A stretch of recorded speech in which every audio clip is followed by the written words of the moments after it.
Greetings Dungeon Fighters, SamuraiLee here, and this is the tutorial for the final Anton dungeon, Black Volcano. Do note that this is for Anton normals, not Anton Raid or Heroic Anton, but most of the gimmicks will still apply to them. Without further ado, let's get started.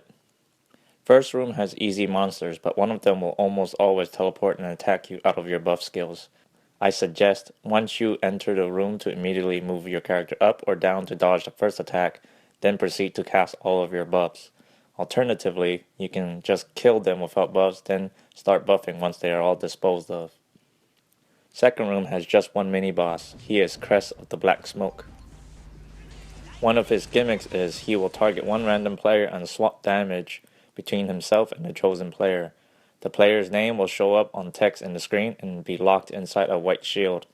At this point, all damage sent to Kres will be sent to the targeted player instead, and all damage sent to the targeted player will be sent to Kres. If this gimmick happens, your main goal is to destroy the targeted player's shield to free them, and at the same time not accidentally hit Kres, or you'll end up killing your teammate. If you don't free your teammate in time, they will instantly die.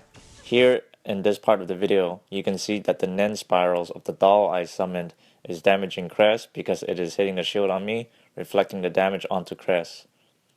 In this part, my skill hits Kres's white shield and the damage is reflected onto me, and since it's a strong skill, it kills me in one shot. Another gimmick of Kres is he will spawn light orbs above his head, similar to those of Nen and Princess. If he spawns 3 orbs, he will summon 4 colored orbs in each of the 4 corners of the room. Every one of these colored orbs have a countdown timer on them, and if they reach the end of their countdown, they will spawn clones of Kres. If the clones spawn, they will have countdown timers on them, and each clone will cast a skill at the end of the timer. In short, the blue clone has a blue freeze aura, the purple clone creates a shockwave in the room, the green clone sends a healing ball of energy to the real Kres, and I don't have footage of the red clone and I don't remember what it did. You can grab the clones to reset their countdown timers, but it's best to destroy the colored orbs before they spawn. You can also kill Kres to remove all the clones, but it is hard to do so at this point.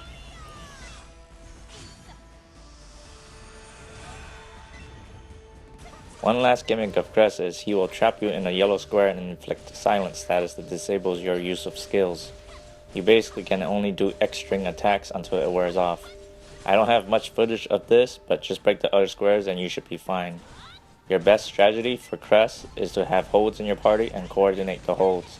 As long as Kres is held, most of his gimmicks won't trigger and you can damage him until he is dead.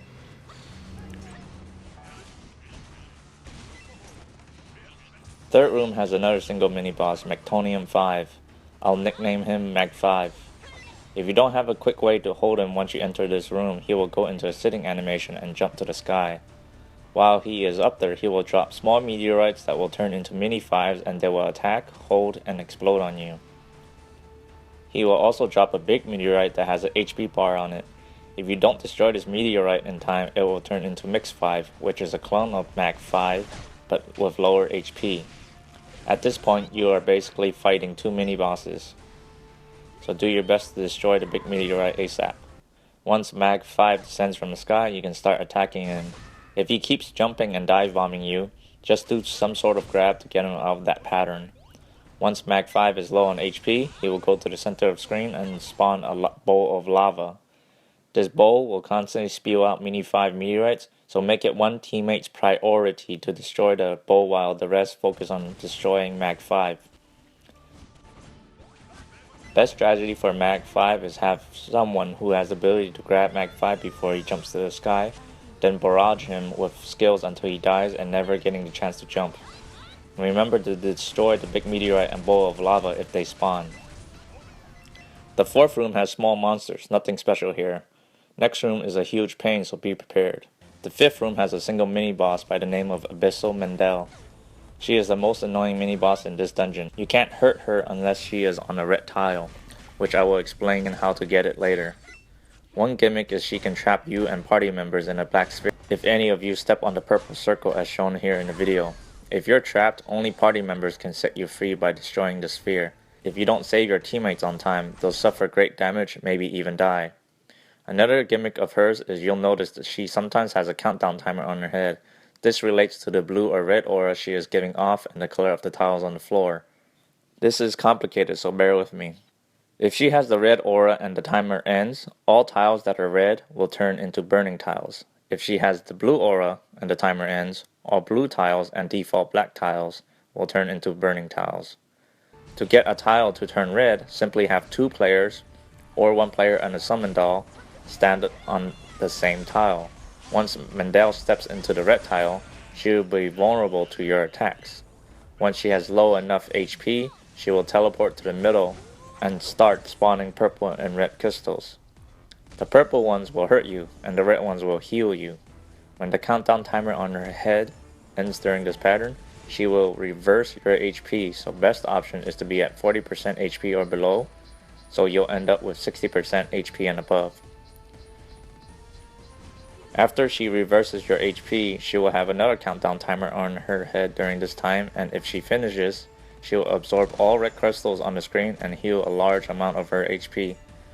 You can still hurt her during this time, but be sure to make the tile red.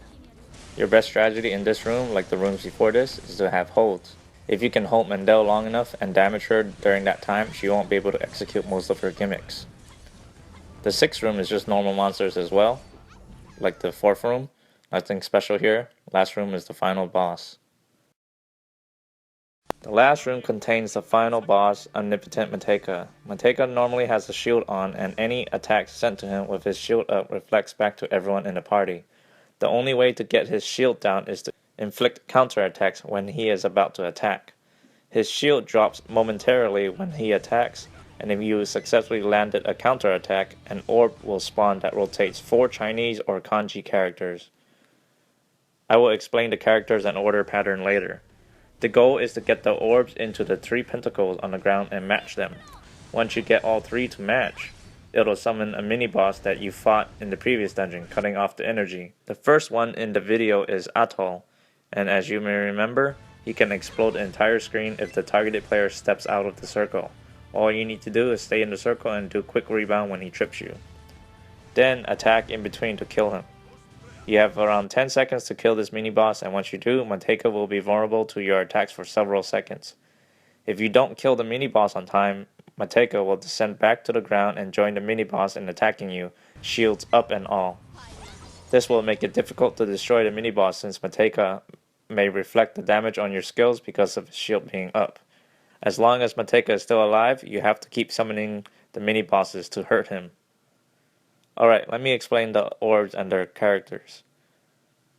The first one I did on the top right pentacle is gold or metal in Chinese or Japanese. That character summons Atoll. The second one I did on the top left pentacle is wind. That character summons the lava noodle. The bottom middle pentacle is blood. It will summon red flu. The character at the very top right in the background in front of the mini-boss is earth. That one will summon Medel. The orbs will rotate in order and repeat, starting with metal, then earth, then blood, then wind, and repeat back to metal. If the orb is following you, you'll need to time when to drag the orb and its appropriate character into the pentacle and match all 3 of the pentacles to summon the mini-bosses. Here I match wind on all 3 and summon the lava noodle. The lava noodle doesn't have many attacks, so just bombard it with all your skills. Once it is dead, focus all of your attacks onto Mateka now that he is vulnerable. The next mini-boss is Medel, and he does not move from the center of the screen. He can only attack if the eye he spawns catches you. If it catches you, he'll smack the ground a few times and damage everyone on the screen. You can jump to avoid the shockwaves, but it may be hard to time if there is lag in the party. If your party is about to summon Medel, make sure everyone is far away from the center of the room because Medel will immediately summon the eye and it will catch people in the center right away, causing massive damage to the party. If this happens, it is best to do long-range attacks and have the targeted player lure the eye away from the party. The rest of the party can close in and attack Medel once the eye is lured away. The last mini-boss is Red Flu. Red Flu is also stuck in the center of the room and can only be hurt if he is stunned by his own dark flames. You will need to be purposely hit by Red Flu to get a dark flame. The flames count down from 5 to 1 when transferred between players, so you'll need at least 2 players or 1 player and a summon doll to force the countdown. The transfer happens by just passing the flame to a player that does not have the flame. The goal is to get the flame to 1 and then touch Flu with it, thus stunning him. Keep in mind that if the timing is off on the last flame, the player will suffer massive damage to their HP. Make sure they are in full health so they do not die. Just keep attacking Flu till he dies and repeat the flame countdown process if he is still alive. Now if Mateka is still alive even after all 4 mini-bosses are defeated, he will enter phase 2 attack mode. During this phase, he has no shield and he randomly picks one of the 4 elements, then proceeds to attack with that chosen element. He will rotate through each element after some time has passed. Mateka can be attacked at any time during phase 2. In this part of the video, he has chosen Shadow element. He will spawn landmines that will inflict shadow damage and capture a targeted player in the black sphere. That player can only be set free from party members or they will suffer huge damage. Now, he has chosen Fire element. During this element, he has a circular outline. Anyone outside of this outline will suffer fire damage constantly. You will need to be inside the circle to be safe, but be wary when he punches the ground. It will launch you outside of the circle. Mateka seems to be invulnerable when he is punching the ground during the fire element pattern. The next element is light. One player will be targeted with a yellow outline and over time, it will spawn a lightning bolt that follows that player.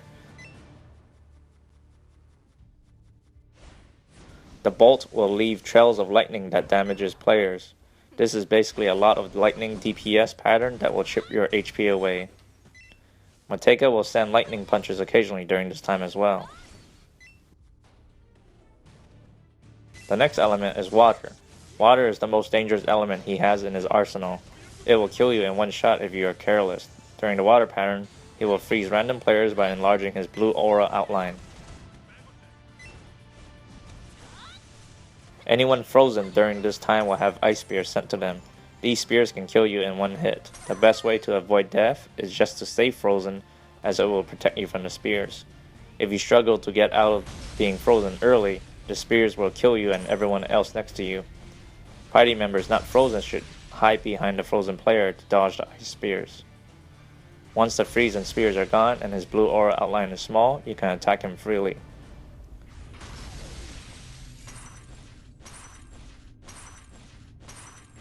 The best strategy to fight Mateka is to defeat him in 1 or 2 mini-bosses and avoid his phase 2. The order for mini-bosses should be Metal, Wind, Earth, and Blood. In Anton Raid, the order is reversed, but that is not for this video. Since Medel is the first character on the orb that spawns, just stand on the pentacle and counter-attack to instantly set them to Medel. If you made it this far, congratulations on defeating the final boss of the Anton dungeons.